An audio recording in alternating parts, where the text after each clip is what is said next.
Hey there, everybody. N107 here with the podcast episode number something, something, something. I don't remember. As you can tell, if you're new, you don't. But if you are, well, if you're not new, you can tell. If you are new, then you don't. That's the right combination I'm looking for here. So, anyway, sorry, today I'm a little off on my English. I don't know why. I just don't seem to be so in tune with my English side of my brain, I guess. I don't know. It's just maybe it's the antenna over here that's like not receiving the right signals over here. But anyway, I apologize if I'm a little rusty. But anyway, let's dive into it. For new people, of course, this is a podcast about technology, video games, and other news, plus games we played, where we share and I share with you what I played during the week, and you share with me in the comments if you so desire. Or Twitter. I'm in War07 on all social medias. Let's dive into it. 10 to 15 minutes each, 10 minutes each section. So we're looking at around 30 minutes tops. Anyway, without further ado, let's get to it. First article I found interesting this week. It's week 50 of the year. We're almost done. Game Awards were yesterday, which of course last night I grabbed all the interesting stuff, the big stuff that caught my eye, and I just put it in there.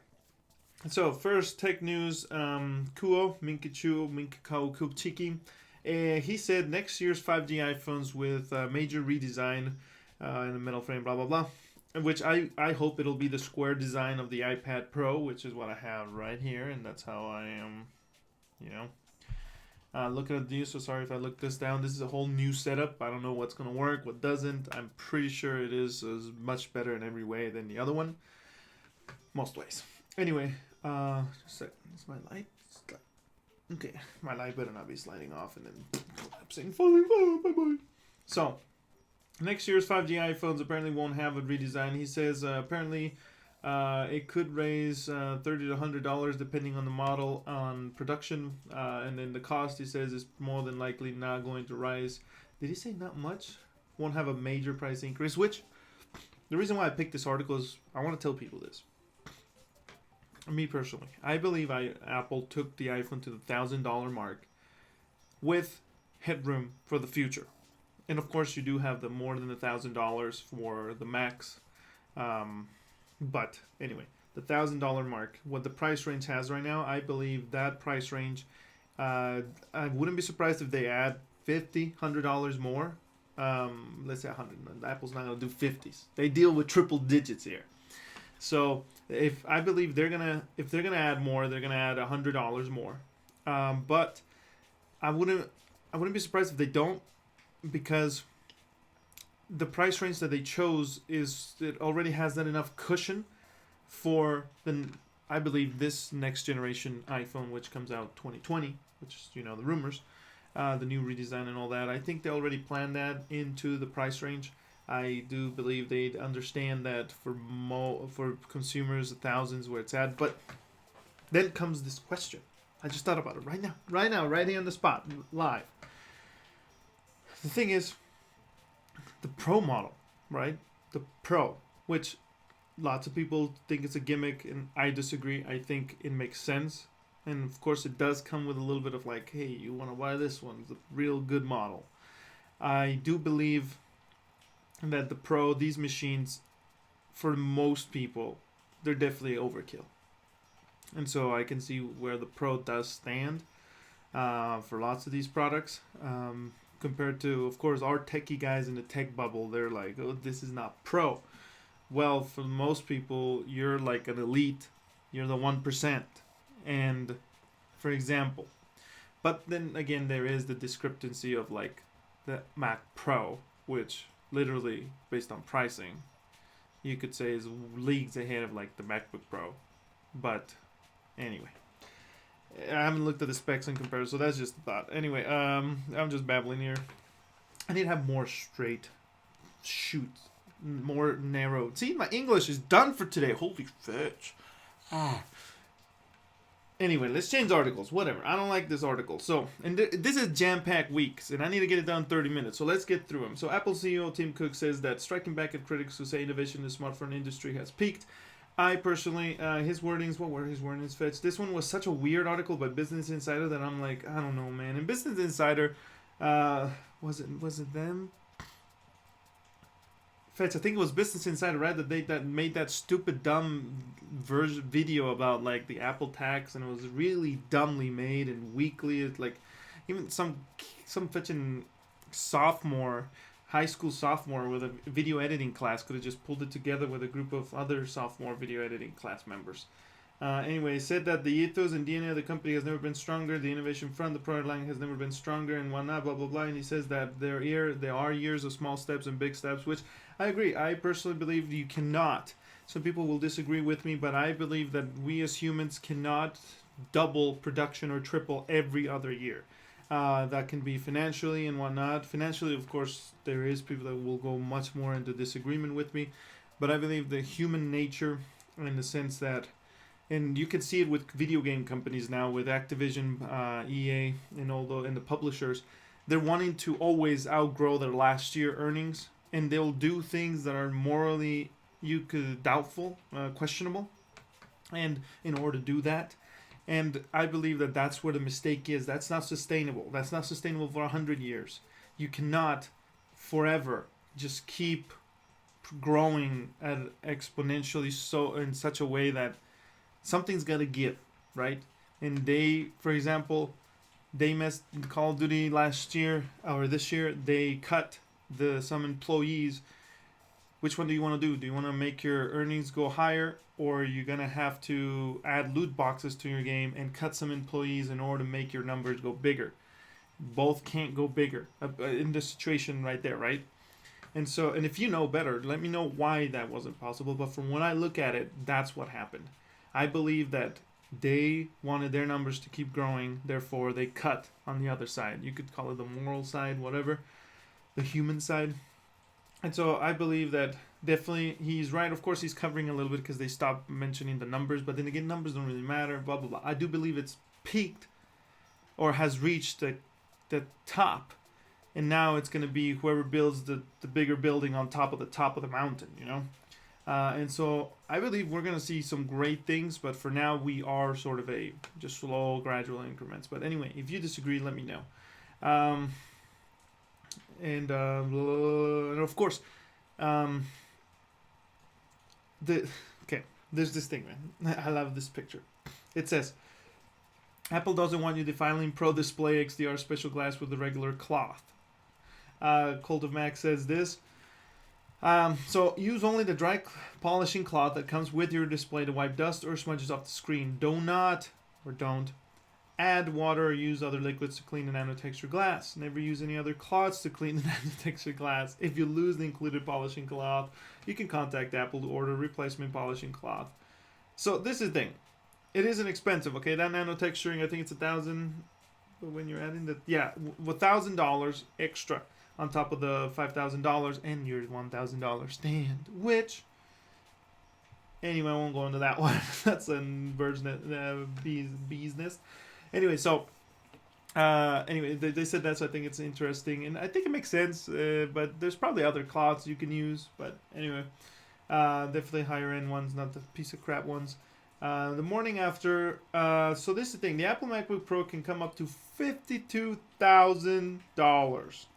And this thing, peeps, this machine, so MKGB, I think I'm saying it right, he on YouTube said that on a MacBook Pro, I think it was the 16-inch, it took him 20 minutes to render one of his videos, a 5-minute video if I remember correctly, from an 8K file, right, and some other specifications. He said that on the iMac Pro, that same video took, I think, 11 minutes or 14, I think it was 11, and on the Mac Pro, which I think he got the second highest configuration available, it took him 4 minutes, less than the actual video takes to watch the video. My MacBook Pro 2016, fully decked out. It takes this podcast, it takes about an hour and 15 to an hour and a half to render at 4K 30. And, I mean, I don't have nothing compared to what he has in audience and scheduling. So I can see why, for him, cutting it down to less than half is actually worth the money. And for most high-end production companies and whatever whoever's doing this, producers, that's worth it. The $50,000 pays itself off easily. And this is not for most of us. This is not for the Twitter nerd fetching troll that's like, oh, it's too expensive, no one can afford it, it's overpriced. In that market, if you really look at the relative computers and compare them, don't lie to yourself. Those things cost about that same range. There's really no premium there. Of course, this thing is quiet as hell. Like, quiet as hell. Quiet as our politicians' promises becoming true, I guess. Anyway, it's amazing. And so, don't come around with that. Another thing was, the review on the Apple MacBook Pro, I read it and I was gonna talk about it, but I think it's good. It's what this one, lots of people are saying it should have been. But anyway, I like it. It's dope. Let's move forward. Now, Waze. Waze people now will allow you to do snow warnings. So you'll be able to know if the route has been plowed or not. And I think that's legit. I think Waze by itself is such an awesome product. Of course, privacy things are a different thing. I don't know how that works, but now that Google owns them. Like I love using Waze way more than Google Maps. In Guatemala, when I went on my trip for 2 weeks, that's why there wasn't podcasts, Waze was a lifesaver. It was amazing to know the traffic, be able to announce where there was holes or jams. And Guatemala is such a chaotic street system that Waze did wonders for our trip. It saved us one night. Literally, we compared it. Okay. It saved us 1 hour. One entire hour of being stuck on traffic. And that night, because we used it up to a week and a half and we're like, okay, Waze saves maybe time, we don't know.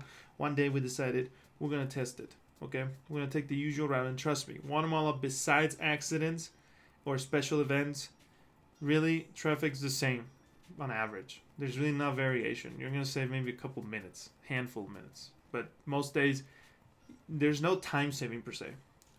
But this day, there was a, like, how do I explain it?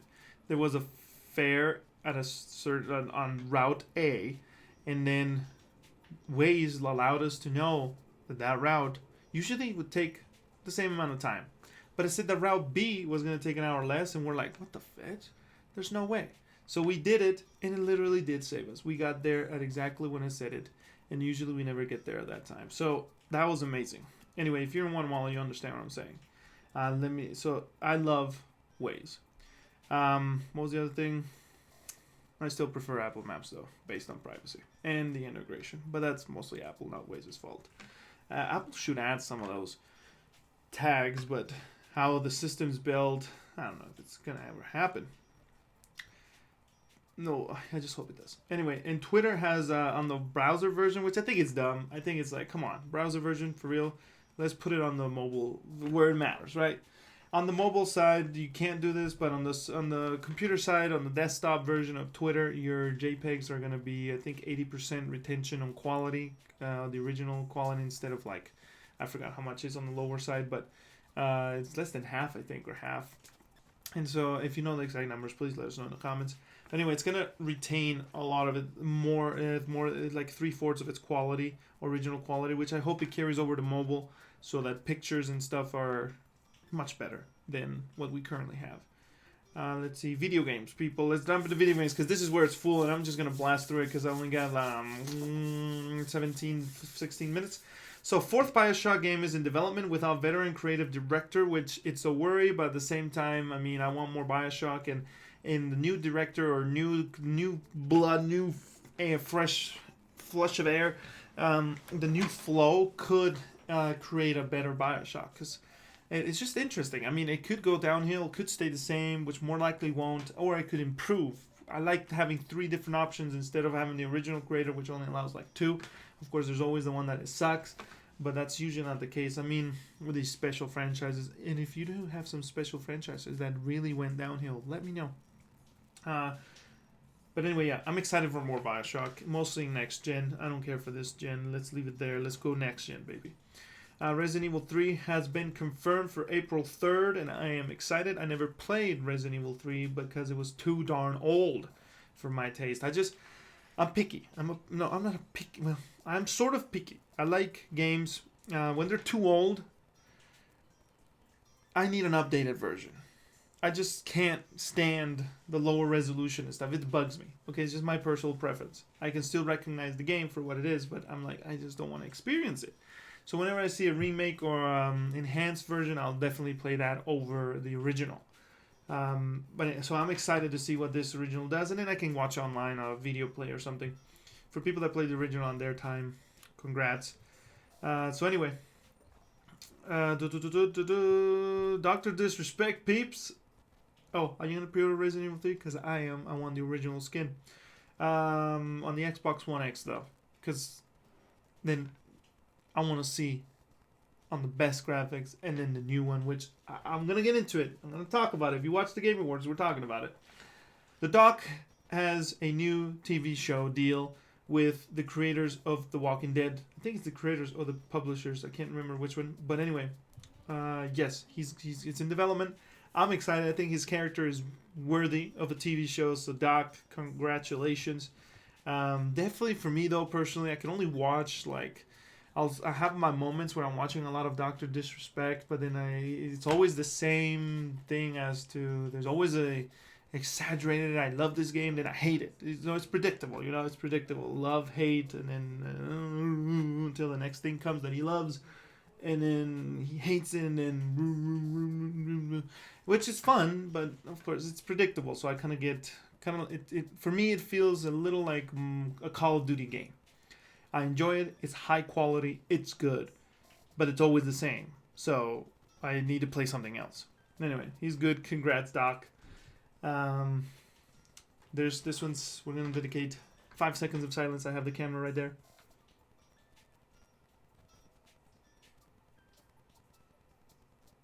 Okay, there we go. So Redbox rentals are out. If you want the discounted box, you can go buy the games that they have in there for I think I've heard 25 to 30% off. So you can go inside, look inside. You can go in there and get your games if you want to get the physical copy. I do all digital, so not for me. But anyway, rentals are out. I think it was good to have, and I rarely used it. My wife would get me some games a night. And whenever she'd rent a movie, but then I wouldn't play it because it wasn't in my scheduling. But anyway, it was nice. But also, we stopped renting from Redbox one night. We forgot, like, what was it? I think it was the Men in Black, the most recent one, which wasn't even that good. But we forgot it for 5 days. I think it was. It's just every night we'd be like, oh, okay, we'll just return it tomorrow. The next day at 9-10 p.m. We forgot. Let's do it again tomorrow. And so we decided we're done. We're done with Redbox. And so anyway, that's that. But yeah, video game rentals on Redbox. Adios. Nada. Goodbye. Hasta la vista, baby. Talking about hasta la vista, baby. There's that right there. Right in the bottom article. You can see it. We got Predator. Which, just remember Schwarzenegger with the Predator movie. That one that was actually good. So Final Fantasy, I'm going to butcher it. I need to say, oh my neck. Wait, just give me a second. There we go. So Final Fantasy VII Remake is a PS4 time exclusive until March 21. After that, it's a fair game. So this thing, I want the game. I want to play it. But by the time March comes, we're going to have Doom around there. We're going to have Cyberpunk. Okay, we're going to have the Avengers game. And Last of Us 2. That's 4 games that are going to demand my attention, plus Resident Evil. That's 5 games. And, I mean, I'm a fan of Final Fantasy games, which I haven't even beaten the 15th. Oh, is it called 15? Yeah, I think it is. The one, with the trio of dudes that go on a road trip together, like they're out of high school. College. So that one, I want to beat it. I like it. It's just, the playstyle takes so long for me that I'm like, takes time for me to get through those games, but anyway, so I'm probably going to wait for this one until it comes out on the Xbox One, which will be Xbox One X, Series X. You know what I'm talking about. So anyway, we'll see. Are you going to get it? I think it'll be nice to see. We'll see what happens there. So, the Predator game, PlayStation 4, PlayState, Untitled Goose. Oh, it's coming to PlayStation. I thought it was on PlayStation. Okay. So there's a few games that they announced, but don't call my attention to any of them. That one looks cool. I'm looking. There we go. The Predator game has a female Predator, peeps. I don't know if there was anybody, let me know in the comments if I'm wrong, but I never heard of a female Predator. So for me, that was like, what the fetch? And this game looks decent. Definitely, I don't think it's going to be a $60 worthy game, at least for me. I know some people, blah, blah, blah, but for me, I don't think it'll be worth it, worth 60. I think I'll buy it on discount, like around 40 to 30 bucks, and maybe it'll be on PlayStation Now, hopefully. But yeah, that's just hoping. PlayStation Now, it's starting to pick up. PlayStation Now is starting to pick up. I think I'm going to resubscribe. I'm going to re-sign up. I'm going to resubscribe to it because it's starting to pick up some good stuff. And mostly because I already have all the games I need to beat, right? I bought them. Then, like, what's it called? The Last Guardian, Spider-Man, Uncharted Lost Legacy, Death Stranding, blah, blah, yada, yada. All those, PlayStation Now doesn't have them. And so the thing is, I want to support PlayStation Now. I need to breathe, people. I'm running out of air. As you know, I usually tend to... It's just a flaw of mine that I'm trying to learn how to fix or what to do about it. How to avoid it. I run out of air whenever I'm talking and I keep talking. And I don't even think I'm talking that fast. Wait. It's just I have the window right there behind you. And so having someone just listening to me doing the podcast is kind of awkward. I mean, if it were live, well, I am talking to you. But it's like, it's not live. Live. So, yeah. Anyway. So yeah, there's that. And I'm excited. Let's dive into a Nintendo Switch on sale in China with only one of its first party games, which I apologize. I didn't even read which one this one was.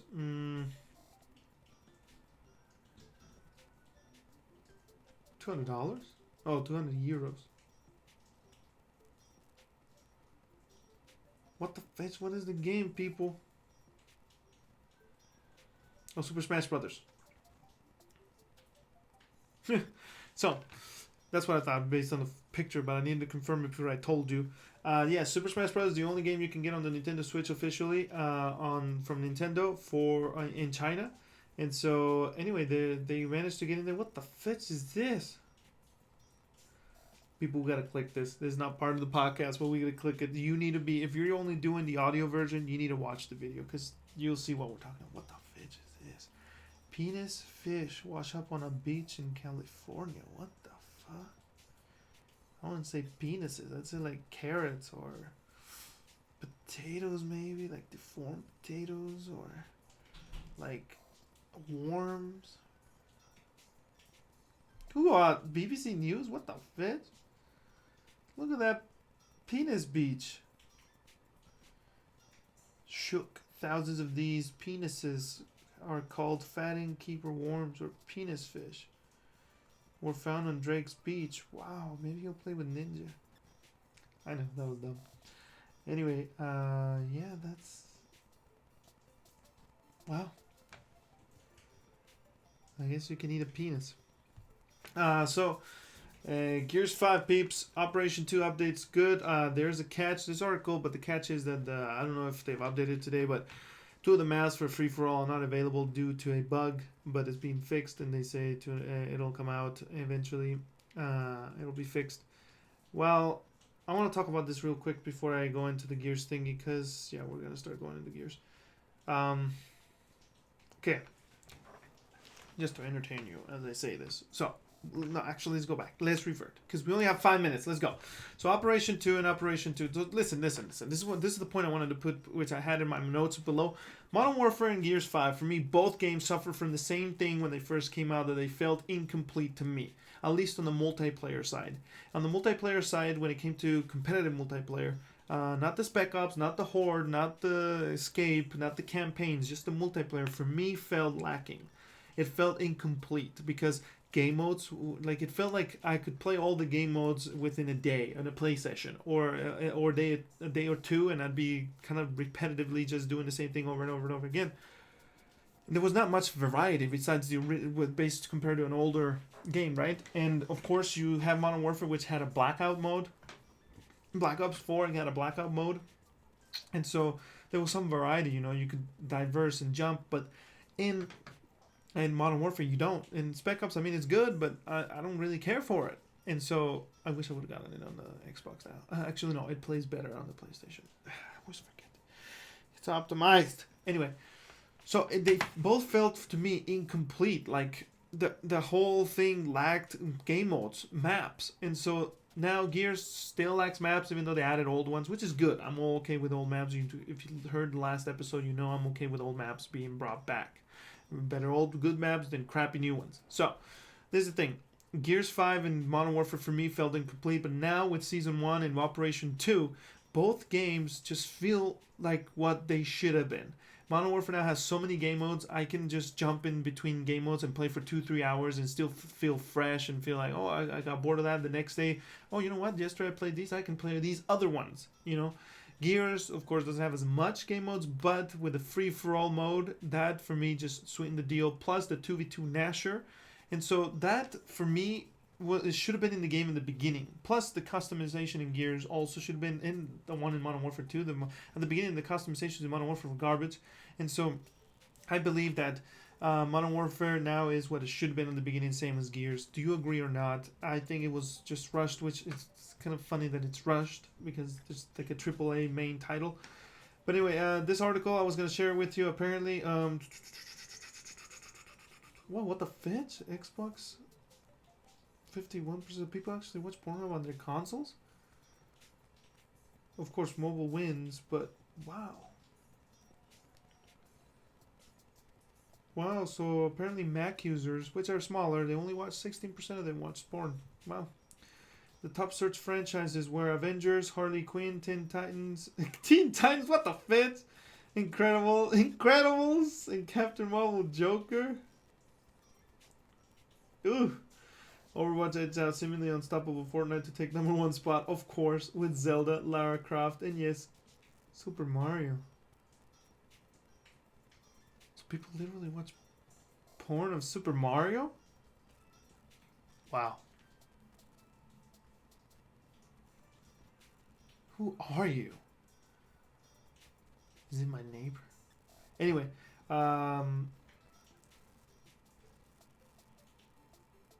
government shutdown January bumped the daily visits to Pornhub by 6%.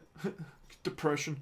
Okay, so let's jump through it because I only got 2.5 minutes. So Gears Tactics comes out next year. I forgot when, and it'll be available on Xbox PC and the Xbox Game Pass. It won't have microtransactions, and they say it is a tactical game. Just check it out.